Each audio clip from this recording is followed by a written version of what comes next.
ব্যথাটা শুরু হয় শেষ রাত্রের দিকে।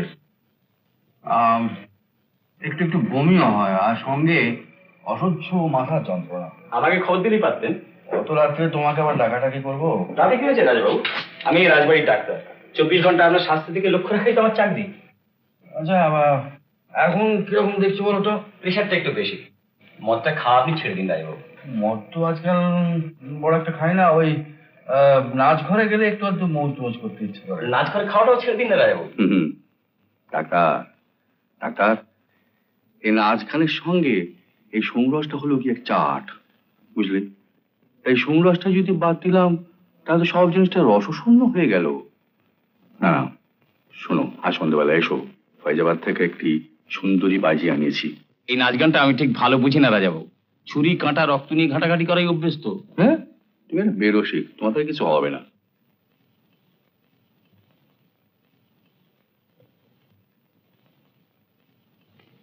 কি নাম রে তোর? আগে সনাতন কৈবর্ত, নিবাস? নয়া বাজার, পরগনা মহেশ্বরী, গ্রাম লক্ষ্মীবর্তী। আজি রাজাবাবুকে বল। হুজুর, 3 বছর খাজনা দিতে পারেননি হুজুর। নৌকো তো নেই, ব্যবসা মন্দা। এখন নায়েব মশাই বলছেন আদালতে যাবেন। ছোট্ট একটা ভিটে আছে হুজুর, ওটা গেলে যে রাস্তায় গিয়ে দাঁড়াবো হুজুর।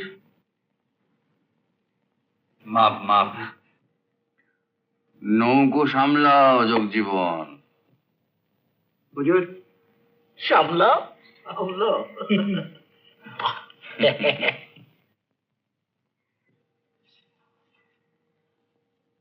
আপনিও মন্ত্রী সামলান।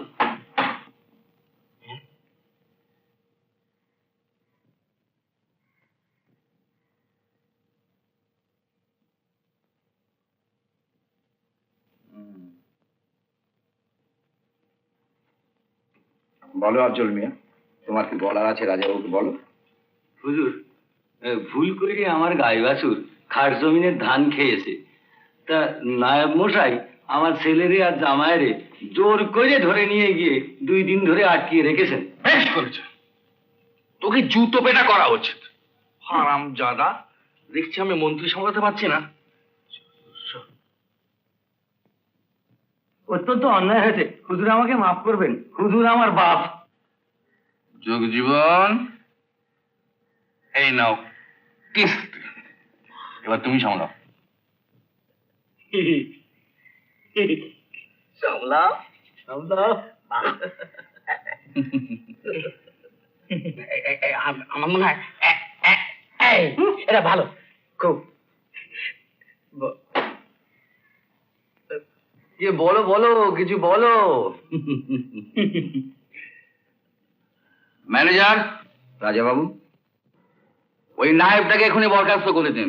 ওকে কে হুকুম দিয়েছে আমার প্রজাকে আটকে রাখবা? গরুতে ধান খেয়েছে খেয়েছে, আমার জমিতে খেয়েছে, ওর বাপের জমিতে খেয়েছে, আর বলুন যে ওই লোক দুটোকে এক্ষুনি ছেড়ে দেবার জন্য। যত সব কুৎসান্ড কথা। আপনি জানেন না স্যার, ও একটা শয়তান। আর তুমি শয়তান না? দেখুন স্যার, দেখুন দেখুন, ছোট মুখে বড় কথা, দেখুন দেখুন। তা তো এখন বলবেই, বাড়ির ভাগ না দেবার মতলব তো এখন সবকিছুই খারাপ লাগবে। সবাইকে আমার চেনা আছে, কাজের সময় কাজে, কাজ ফুরলেই পাজি। চুপ করবি না। তোমরা যদি এরকম দুজনে ঝগড়া করতে থাকো তাহলে কারোরই সুবিধা হবে না।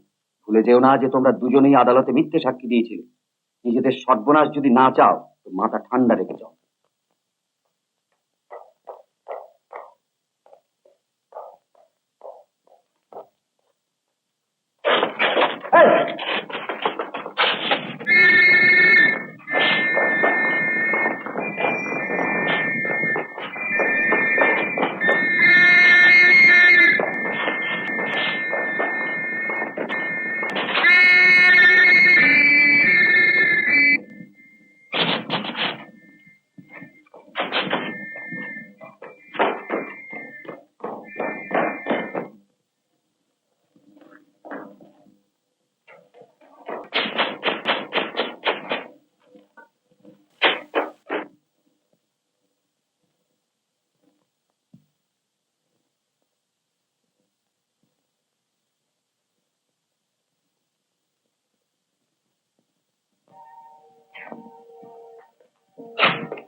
একটু একটু জল দেবেন, বড্ড তেষ্টা পেয়েছে।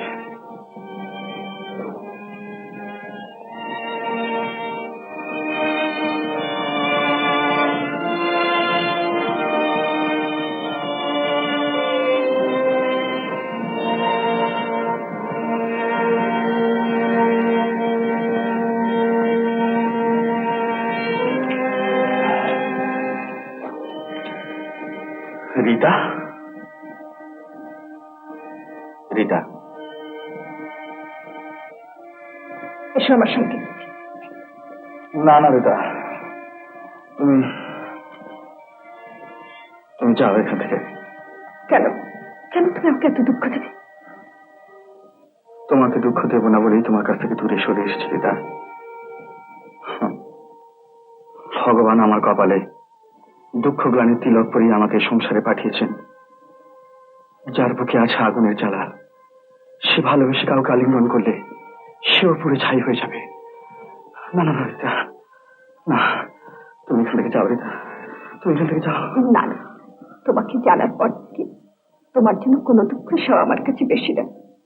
তা তোমাকে কেমন করে বোঝাবো? সবচেয়ে বড় দুঃখ সংশয়, সন্দেহ, অনিশ্চিতের মধ্যে থেকে তোমার কাছ থেকে দূরে থাকা। সে কথা কি আজ তোমায় নতুন করে জানাতে হবে? রিতা, চলো আমার সঙ্গে।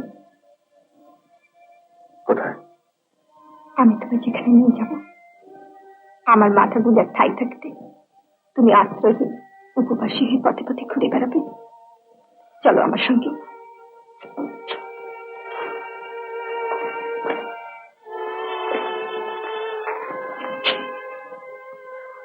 বসো।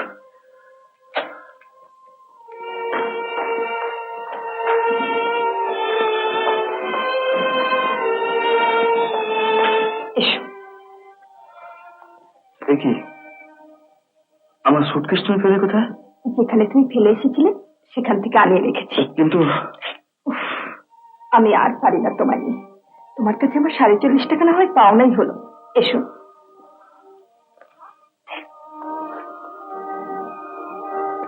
নাও, খেয়ে নাও।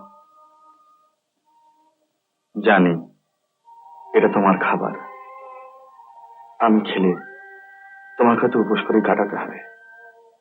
কিন্তু রিতা, আজকে আমি পত্রতার বাইরে চলে গেছি। খাওয়া যে মানুষের এত দরকার আগে তো জানতাম না।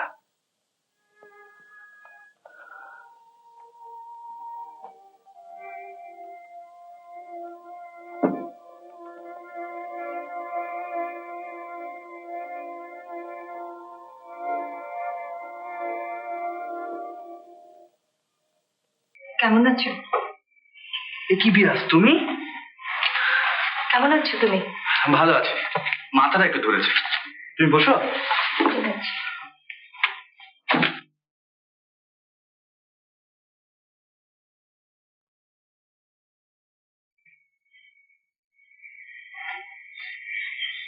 তুমি একটু উঠতে পারো?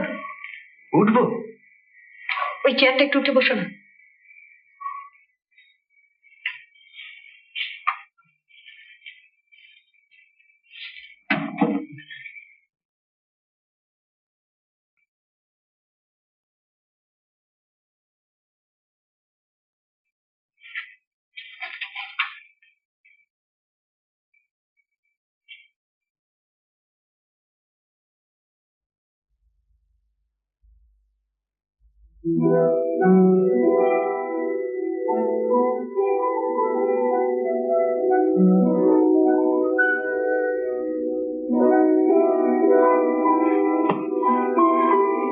এসো, শুয়ে পড়ো।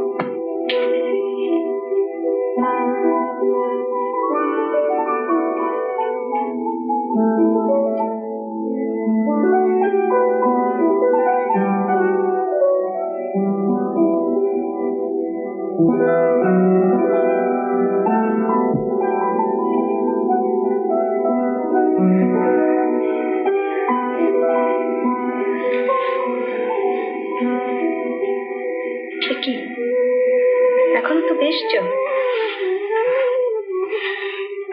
হয়নি বিয়া। একটা ডাক্তার টাকা দরকার মনে করেনি? মাঝে মাঝে নিজেকে শাস্তি দিতে বেশ ভালোই লাগে। কি জানো, অসুখ করলে মনে হয় যে পৃথিবীতে আমি কত একা।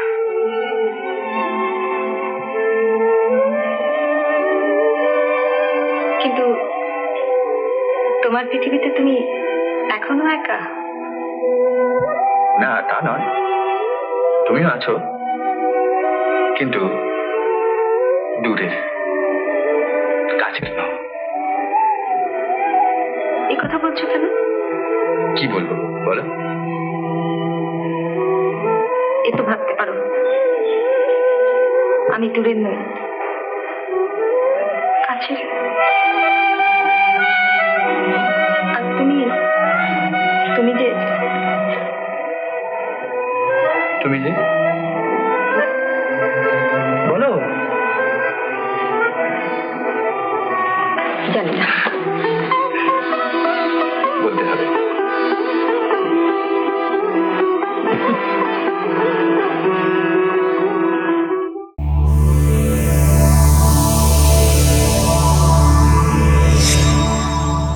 উত্তম কুমারের সেরা সিনেমা দেখতে হলে ডাউনলোড করুন ক্লিক অ্যাপ।